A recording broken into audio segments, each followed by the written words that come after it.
Hello दोस्तों, नमस्कार। आज मैं इंडियन ज्योग्राफी से संबंधित महत्वपूर्ण प्रश्न लेकर आया हूं, जो कि आने वाले एग्जाम जैसे SSC, group D, railway, NTPC जैसे एग्जामों के लिए बहुत ही इम्पोर्टेंट है। और प्लीज़ वीडियो को पूरा देखें। यदि वीडियो पसंद आए तो प्लीज़ लाइक करें, शेयर करें एवं चैनल को सब्सक्राइब करें। फर्स्ट क्वेश्चन देखते हैं। भारचू की प्रपात भारत के किस राज्य में स्थित है? तो इसका राइट आंसर है भारचू की प्रपात भारत के कर्नाटक राज्य में स्थित है। इसकी डिटेल देख लेते हैं। भारचू की प्रपात भारचू की प्रपात बेंगलोर से 130 किलोमीटर दूर स्थित है। वास्तव में यह जलप्रपात शिव समुद्रम प्रपात का ही हिस्सा है। भारचू की प्रपात शिव समुद्रम प्रपात का ही हिस्सा है। अब शिव समुद्रम प्रपात किस नदी पर स्थित है? तो यह कावेरी नदी पर स्थित है। यह कावेरी नदी पर स्थित है। अब कावेरी शिव समुद्रम जल विद्युत परियोजना है। यह भारत की पहली सफल जल विद्युत परियोजना है। 1902 में इस परियोजना का शुभारंभ किया था। 1902 में शिव समुद्रम जल विद्युत परियोजना का शुभारंभ किया गया था। यह भारत की पहली जल विद्युत सफल परियोजना है। भारत की पहली असफल जल विद्युत परियोजना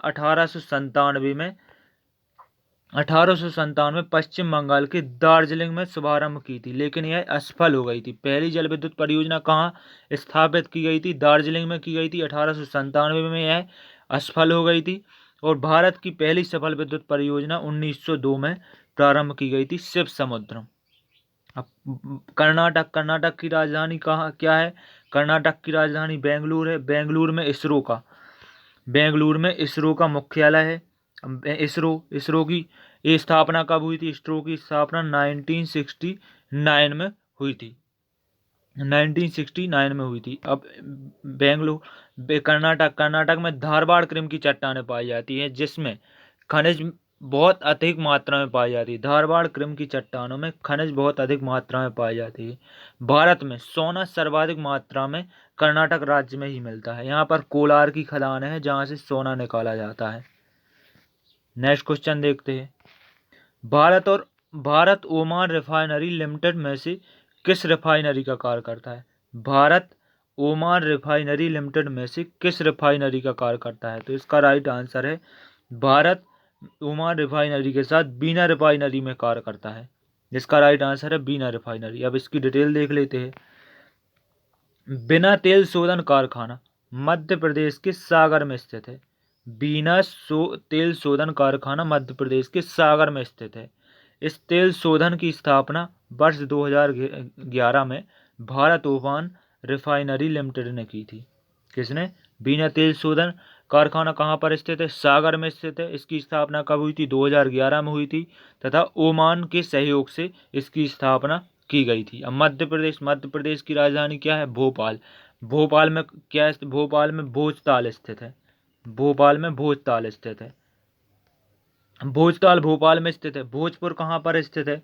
भोजपुर रायसेन में स्थित है। इसे मध्य प्रदेश का सोमनाथ भी कहा जाता है। भोजपुर को मध्य प्रदेश का सोमनाथ भी कहा जाता है। भोजशाला कहाँ पर स्थित है? भोजशाला धार में स्थित है। भोजपुर रायसेन में स्थित है। भोजताल भोपाल में स्थित है। और भोजशाला धार में स्थित है। यहाँ सरस्वती माता का मंदिर है। अब मध्य प्रदेश के प्रमुख मंदिर कौन है? मध्य प्रदेश में खजुराहो में मंदिर है। मध्य प्रदेश में खजुराहो मंदिर है। यहाँ पर ओंकारेश्वर मंदिर है, चतुर्भुज मंदिर है और महाकालेश्वर मंदिर भी स्थित है। ओंकारेश्वर और महाकालेश्वर मंदिर एक शिव 12 ज्योतिर्लिंग में से 2 ज्योतिर्लिंग मध्य प्रदेश में स्थित है। मध्य प्रदेश के प्रमुख राष्ट्रीय उद्यान। मध्य प्रदेश में कान्हा राष्ट्रीय उद्यान है, पेंच राष्ट्रीय उद्यान है, वन विहार राष्ट्रीय उद्यान है, पन्ना राष्ट्रीय उद्यान है, प्रमुख संजय गांधी राष्ट्रीय उद्यान है। ये प्रमुख राष्ट्रीय उद्यान है मध्य प्रदेश के प्रमुख राष्ट्रीय उद्यान है। मध्य प्रदेश की प्रमुख नदी कौन है? मध्य प्रदेश की प्रमुख नदी नर्मदा नदी, ताप्ती नदी। यह भ्रंश घाटी में बहती है। ये नदियाँ नर्मदा नदी और ताप्ती नदी भ्रंश घाटी में बहने के कारण डेल्टा नहीं बनाती, यह एस्चुरी बनाती है, तथा पश्चिम की ओर बहने वाली ये पश्चिमी यानी अरब सागर में गिरने वाली प्रमुख नदियाँ हैं। दोनों मध्य प्रदेश की प्रमुख नदियाँ हैं अरब सागर में गिरने वाली। नेक्स्ट क्वेश्चन देखते हैं। निम्नलिखित में से किस नदी का उपयोग ऑलिव रिडले कछुआ अंडे देने के लिए करते हैं? तो इसका राइट आंसर है देवी नदी। देवी नदी का उपयोग ऑलिव रेडले कछुआ अंडे देने के लिए करते हैं। इसकी डिटेल देख लेते हैं। देवी महानदी की एक प्रमुख शाखा है। देवी नदी महानदी की एक प्रमुख शाखा है। देवी नदी महानदी की प्रमुख शाखा है। यह उड़ीसा के बहने के बाद बंगाल की खाड़ी में गिरती है। अब महानदी छत्तीसगढ़ से निकलती है। दंडकारण्य के पठार से निकलती है। दंडकारण्य के पठार से निकलती है तथा महानदी के किनारे कटक शहर उपस्थित है, जहाँ पर चावल अनुसंधान स्थित है। कटक कहाँ पर है? उड़ीसा में है। यहाँ पर चावल अनुसंधान स्थित है। चावल अनुसंधान कहाँ पर स्थित है? महानदी के किनारे स्थित है। कटक में स्थित है चावल अनुसंधान। कटक महानदी के किनारे स्थित है। अब उड़ीसा में रजा पर्व मनाया जाता है। कौन सा पर्व मनाया जाता है? रजा पर्व मनाया जाता है। अब उड़ीसा का पुराना नाम क्या है? उड़ीसा का पुराना नाम कलिंग है। उड़ीसा दिवस या उत्कल दिवस, उड़ीसा को उत्कल दिवस कब मनाया जाता है? उत्कल दिवस मनाया जाता है 1 अप्रैल को। 1 अप्रैल को उत्कल दिवस मनाया जाता है। नेक्स्ट क्वेश्चन देखते हैं। निम्नलिखित में से किस क्षेत्र में मक्का भोजन होता है? तो इसका राइट आंसर है मध्य अफ्रीका क्षेत्र में मक्का प्रमुख भोजन है। इसकी डिटेल देख लेते हैं। मक्का की फसल विश्व के विभिन्न भौगोलिक क्षेत्रों में उगाई जाती है। मक्का की फसल विश्व के विभिन्न भौगोलिक क्षेत्रों में उगाई जाती है। इसमें विटामिन ए, सी, ई और कार्बोहाइड्रेट प्रचुर मात्रा में पाया जाता है। यह आवश्यक पोषक तत्वों तथा ऊर्जा को एक अच्छा स्रोत है। यह आवश्यक पोषक तत्वों या ऊर्जा का एक अच्छा स्रोत है। नेक्स्ट क्वेश्चन देखते हैं। संकोच नदी किन 2 राज्यों के बीच सीमा बनाती है? संकोच नदी किन 2 राज्यों के बीच सीमा बनाती है? तो इसका राइट आंसर है असम और अरुणाचल प्रदेश के बीच में संकोच नदी प्रमुख सीमा बनाती है। इसकी डिटेल देख लेते हैं। संकोच नदी उत्तरी भूटान से निकलती है। संकोच नदी उत्तरी भूटान से निकलती है। असम में यह नदी ब्रह्मपुत्र से सम्मिलित हो जाती है। यानी संकोच नदी ब्रह्मपुत्र की सहायक नदी है। यह नदी असम और अरुणाचल प्रदेश के बीच सीमा बनाती है। यह नदी असम और अरुणाचल प्रदेश के बीच सीमा बनाती है। अब असम में ब्रह्मपुत्र नदी पर एक माजुली द्वीप है। यह विश्व का सबसे बड़ा नदी द्वीप है। ध्यान रखना, नदी द्वीप है, द्वीप बस नहीं। यह विश्व का सबसे बड़ा रिवर आइलैंड है। विश्व का सबसे बड़ा रिवर आइलैंड है। और यह विश्व का पहला रिवर आइलैंड जिला कौन है?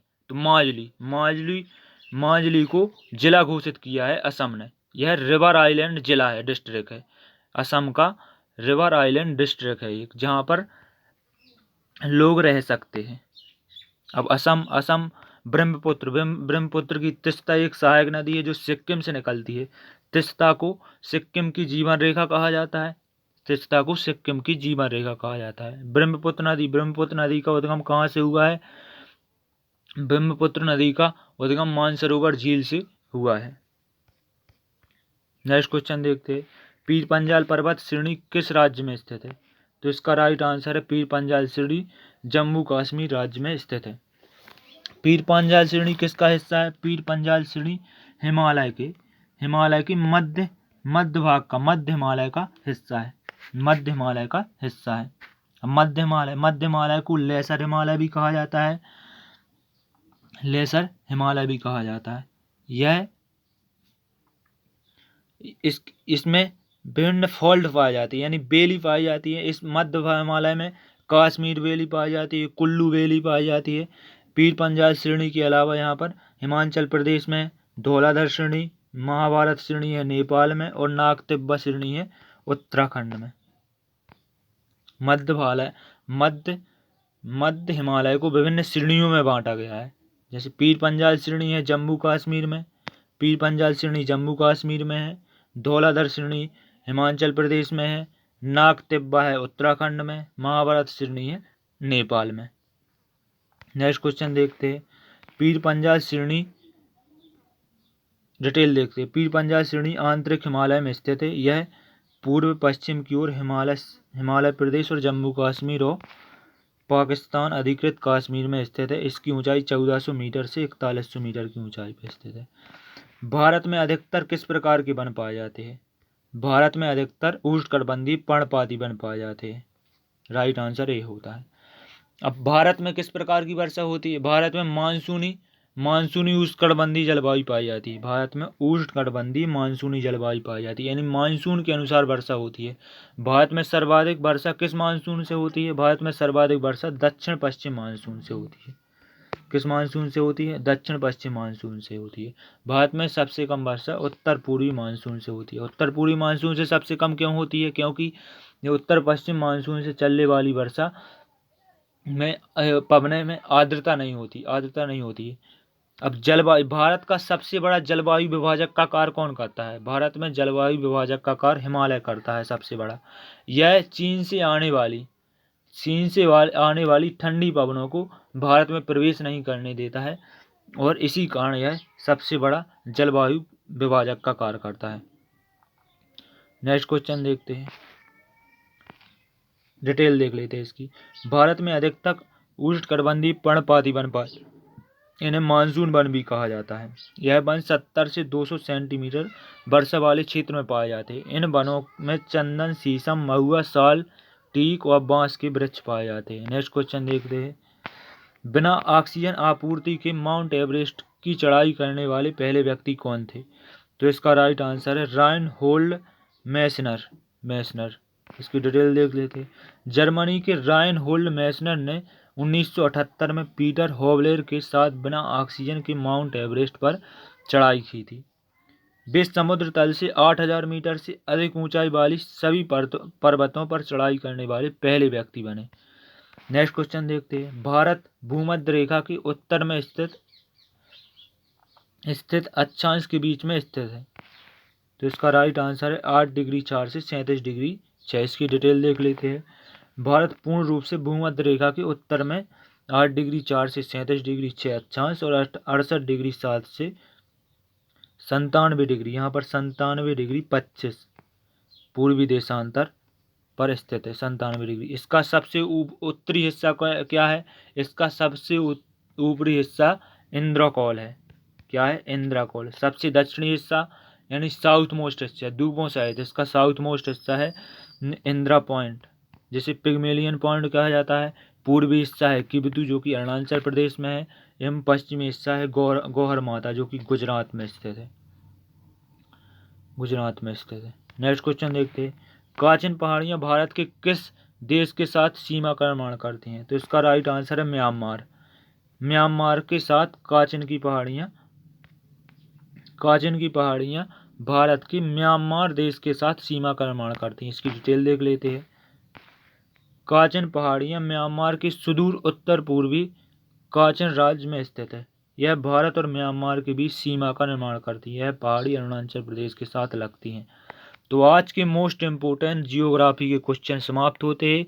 यदि वीडियो पसंद आए तो प्लीज़ लाइक करें, शेयर करें, चैनल को सब्सक्राइब करें। थैंक्स।